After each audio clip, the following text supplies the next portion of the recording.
Hello everyone, welcome to Shiva coaching classes and career academy में हूँ आपके साथ श्वेता मिश्रा। आज फ्रेंड्स हम पढ़ेंगे मैथ्स पेडागोजी के कुछ इम्पोर्टेंट फैक्ट्स जो टीचिंग एग्ज़ाम के पॉइंट ऑफ व्यू से बहुत इम्पोर्टेंट है। आज हम फ्रेंड्स पढ़ते हैं, जो हम स्टार्ट करेंगे इलिप्स थ्योरी से।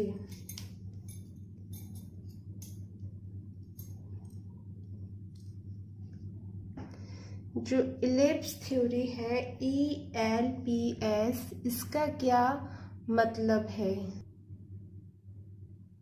जो ये है ELPS, इसका क्या मतलब है? E फॉर होता है फ्रेंड्स एक्सपीरियंस, L फॉर होता है स्पोकन लैंग्वेज, L फॉर होता है स्पोकन लैंग्वेज, P फॉर होता है पिक्चर, S फॉर होता है सिंबल्स, राइट। E फॉर होता है एक्सपीरियंस, L फॉर होता है लैंग्वेज, P फॉर होता है पिक्चर, S फॉर होता है सिंबल्स। अब हम इसको थोड़ा डिटेल्स में जान लेते हैं। E फॉर क्या होता है? एक्सपीरियंस।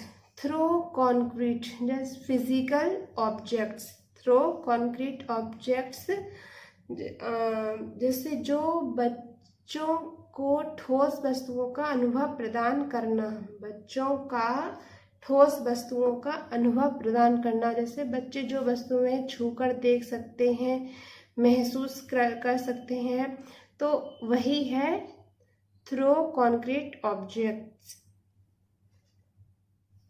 नेक्स्ट है L फॉर होता है language, spoken language that describe that experience, spoken language that describe that experience, बोली जाने वाली भाषा जो उस अनुभव का वर्णन करती हैं। मतलब जो भी वस्तु आपने छूकर देखी है, उसको आपने महसूस किया कि वस्तु ठोस है या वजन में भारी है या हल्की है, जो भी है, आपको उसका एक्सपीरियंस हो गया। एक्सपीरियंस के बाद क्या होता है कि अब आप उस पर कुछ भी बोल सकते हैं। आपको जो भी बोली जाने वाली भाषा है या कुछ भी है, किसी भी अगर आपको जो टॉपिक पे बोलना, तो आपको उस चीज़ का पहले अनुभव होना चाहिए। अनुभव के बाद ही हम बोल सकते हैं। नेक्स्ट है picture that represent the experience, चित्र जो अनुभव का प्रतिनिधित्व करता है। लाइक एज, आप मानिए जैसे आपको एक बॉल दी है, आपने वो बॉल क्लास में बच्चों को दी है, फिर बच्चों ने उसे छू कर देखा है, बच्चे उसे बताएंगे एक ही बॉल प्लास्टिक की है या रबड़ की है, बॉल हल्की है या भारी है। फिर आप उन बच्चों को बॉल का चित्र दिखाएंगे, तो बच्चे आराम से बता देंगे, क्योंकि बच्चों को उस चीज का अनुभव है। वही यहाँ पे बताया गया कि picture that represent the experience, चित्र जो अनुभव का प्रतिनिधित्व करता है।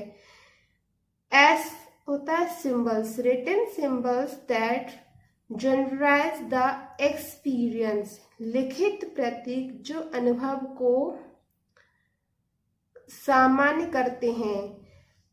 फिर आप उस बॉल पर आप कुछ लिख सकते हैं, क्योंकि आपको उस चीज का अनुभव है, आपने वो चीज छू के देखी है, फिर आप उस चीज पर बोल सकते हैं। फिर आपको उस चीज का अगर चित्र दिखाया जाए, तो आप चित्र के माध्यम से उसको रिप्रेजेंट कर सकते हैं। लास्ट में अगर आपको उस पर लिखना भी है, तो आप उस पे आराम से लिख सकते हैं, क्योंकि आपको उस चीज का, उस वस्तु का एक्सपीरियंस है, राइट। आई होप आपको इलिप्स थ्योरी अच्छे से क्लियर हो गई होगी।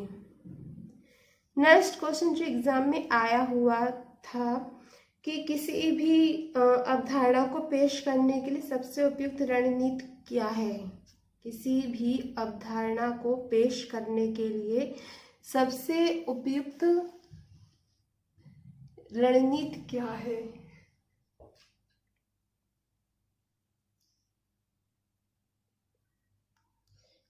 किसी भी अवधारणा को पेश करने के लिए सबसे उपयुक्त रणनीति क्या है, वो आपको बताना है।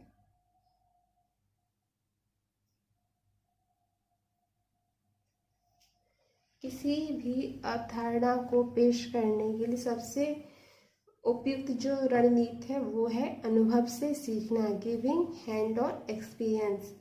जब आप किसी भी चीज को अनुभव के थ्रू सीखते हैं तो वो एक सबसे अच्छी रणनीति होती है किसी भी अवधारणा को पेश करने के लिए।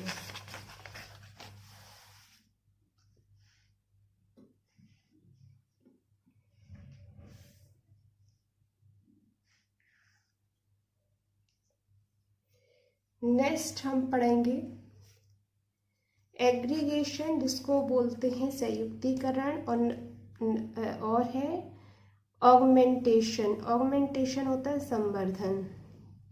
एग्रीगेशन क्या होता है, जब हम कुछ प्लस करते हैं, जोड़ते हैं। जैसे 3 और 3 कितने हो गए, 6 हो गए। 4 और 4, 4 + 4 8 हो गए, मतलब संयुक्तिकरण। अगर जैसे 7 + 3 तो कितना हो जाएगा, 7 × 3 = 10। तो ये हो गया आपका एग्रीगेशन, यानी जो हम प्लस करते हैं, जोड़ते हैं, वो आपका जो आंसर निकल के आता है वो होता है संयुक्तिकरण। ऑगमेंटेशन क्या होता है, ऑगमेंटेशन ये होता है कि जब हम एक चीज को खींचकर बढ़ा कर देते हैं उसे संवर्धन कहते हैं या ऑगमेंटेशन कहते हैं। जैसे को किसी भी चीज को आपने 10 रुपए में खरीदा और उसे आपने 20 रुपए में बेच दिया। 10 रुपए में खरीदा और 20 में बेच दिया तो आपको 10 रुपए का बेनिफिट हुआ। तो ये आपका हुआ ऑगमेंटेशन। ऑगमेंटेशन क्या होता है कि जब हम किसी चीज को खींचकर बड़ा कर देते हैं तो संवर्धन होता है। किसी भी लिखा हुआ 100 रुपए का फोन खरीदने पर 120 में बेच दिया, तो ये आपका हो गया संवर्धन। राइट। आई होप आपको ये अच्छे से समझ में आ गया होगा कि एग्रीगेशन क्या होता है और